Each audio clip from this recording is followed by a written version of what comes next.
News 9ಗೆ ಸ್ವಾಗತ.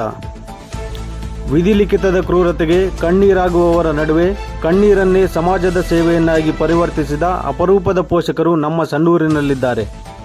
ಹೌದು, ಸಂಡೂರು ತಾಲೂಕಿನ ವಡ್ಡು ಗ್ರಾಮದ ಜಯಸ್ವಾಮಿ ಹಾಗೂ ವೇದಾವತಿ ದಂಪತಿಯ ಮಗಳಾದ ಪಲ್ಲವಿ ಕಳೆದ 3 ವರ್ಷಗಳ ಹಿಂದೆ ಚಳ್ಳಕೆರೆ ಬೆಂಗಳೂರು ರಾಷ್ಟ್ರೀಯ ಹೆದ್ದಾರಿಯಲ್ಲಿ ನಡೆದ ಭೀಕರ ರಸ್ತೆ ಅಪಘಾತದಲ್ಲಿ ಮೃತಪಟ್ಟಿದ್ದಾರೆ.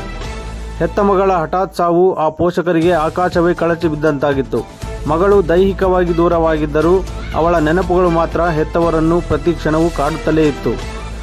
ಅದಕ್ಕಾಗಿಯೇ ಈ ದಂಪತಿ ಪ್ರತಿ ವರ್ಷದಂತೆ ಈ ವರ್ಷವೂ ಮಗಳ ಜನ್ಮದಿನವನ್ನು ಅತ್ಯಂತ ಅರ್ಥಪೂರ್ಣವಾಗಿ ಆಚರಿಸಿದ್ದಾರೆ. ತಮಗಾದ ದುಃಖವನ್ನು ಸಮಾಜದ ಸೇವೆಯಲ್ಲಿ ಮರೆತು ಅನಾಥಾಶ್ರಮದ ಬಡ ಮಕ್ಕಳಿಗೆ ಊಟ ಹಾಗೂ ದಿನಸಿ ರೇಷನ್ ವಿತರಣೆ ಮಾಡುವ ಮೂಲಕ ಮಗಳ ಆತ್ಮಕ್ಕೆ ಶಾಂತಿ ಕೋರಿದ್ದಾರೆ. ಹೆತ್ತವರ ಈ ಕಾರ್ಯ ನಿಜಕ್ಕೂ ಇಡೀ ಸಮಾಜಕ್ಕೆ ಮಾದರಿಯಾಗಿದೆ.